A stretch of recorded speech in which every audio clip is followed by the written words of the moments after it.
Okay. You don't have to say. I'm just recording your reaction to telling you about my project. So, I have to do a documentary about something, or at least have to propose an idea for a documentary. This is basically. your one class. Remember what I got to do it by myself? Guess what I came up with to do it about? I'm gonna do it about that field across the street next to the juvenile Child detention. prison. It is just a child prison. It's not a juvenile detention center. It is a child prison. My name is Raymond. I'm a college student, and I live across the street from a large green field that spans the backside of Judge Patricia H. Clark Children and Family Justice Center.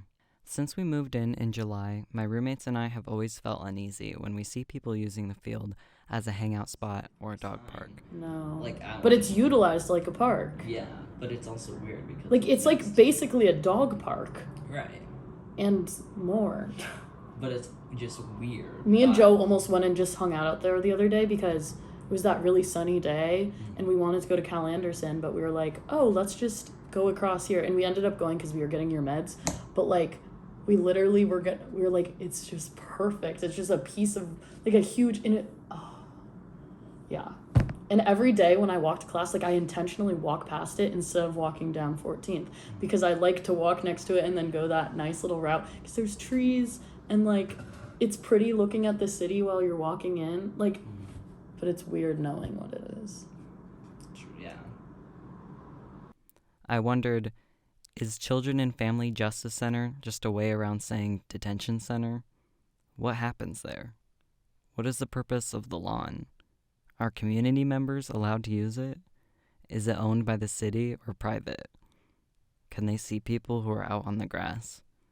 Which is worse, utilizing the grass for park-like activities or letting the rare green space go to waste? How do we reckon with living across the street from this? So I realized, like, I needed footage. I'd never actually been around the other side of the building. So I went over there and I was like, first of all, Like the entrance, you were filming the entrance? Yeah, and then I, like, went up to the front of it, kind of, and I don't know, I just felt like someone was gonna come out and, like, No, yeah, I would feel that way too. something to me because I was just filming. Well, I was just using my phone, but still, like, I feel like that's even more sketchy than, like, a professional camera.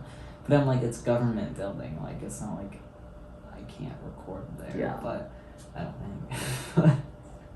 But then there were, like, cars driving by me into the parking lot and, like, parking, and I'm just thinking about, like, well, first of all, it says courthouse everywhere. I didn't realize it was an actual, like, It has, courthouse also. There was this sign on the fence that was like $25,000 sign-on bonus for becoming a, like, officer. Oh my god. A security officer or whatever. Have you done any, like, research about it? Not yet. Because I learned a little bit about it in one of my classes a while ago, in one of my education classes, because this was in my freshman year when we were learning about Bailey Gotzert and Yesler Terrace and how, I mean, as you know, like, Yesler Terrace is, like, historically a low-income community with, like, a lot of people of color and stuff, and so Bailey Gotzert, the elementary school, has, like, a really high population of, like, people of color, like, students of color. My teacher had us go on, like, a walk to go down to the school and see just, like, the surrounding area, and like, she made a point to be like, literally 1 block away from the school is the youth prison, or the, like, juvenile detention center, and, like, just how you can visualize the school to prison pipeline almost, like, and it's brand new, like, they rebuilt this, like, before, I'm not sure if it was also a juvenile detention center before, but, like, they funneled millions into this new, like, it used to be just a smaller building, I'm pretty sure a somewhat smaller property, and, like, I mean, it looks like it was just built. It's so depressing. I don't know. I think I just have more questions than I did before. I found out that yes, it is a juvenile detention center where trials are held and youth are incarcerated. It opened in 2020, despite the city of Seattle's claim to have a goal of 0 youth detention by the year 2025. It seems contradictory, spending millions on a new youth prison with the hope that it will be obsolete within 5 years. I wish that I could believe in that. After more research, I found that the number of youth incarcerated there has, in fact, risen in the last year.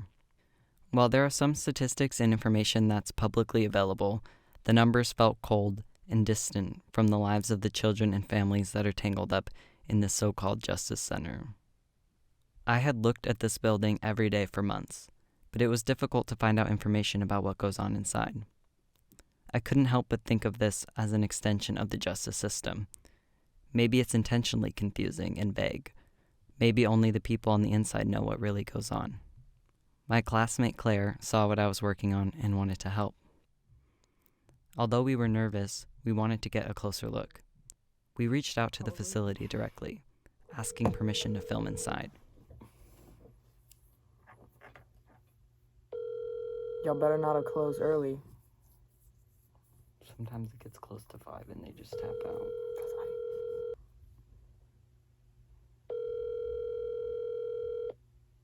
They redirected us in circles.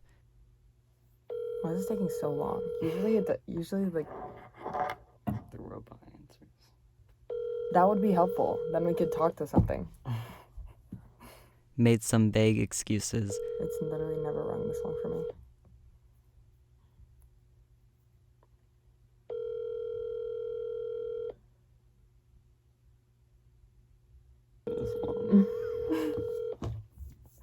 And ultimately left our calls unanswered.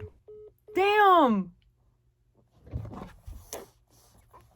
Fucking call failed, bro. Please. Well, A friend heard about my project and reached out, letting me know that she volunteers at Patricia H. Clark. She was open to doing an interview, but had to check with her supervisors to see what she was allowed to say.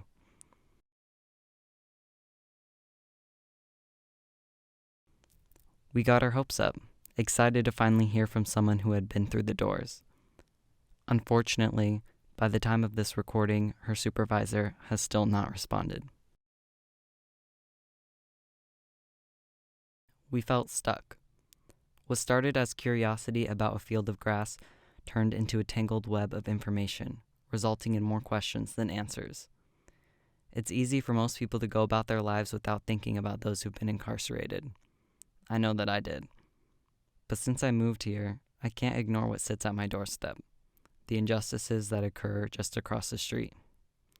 I can research and interview and watch from outside. But at the end of the day, I sit down to dinner inside my home, and on the other side of lawns and fences and concrete, children are still behind bars. How do I reckon with this?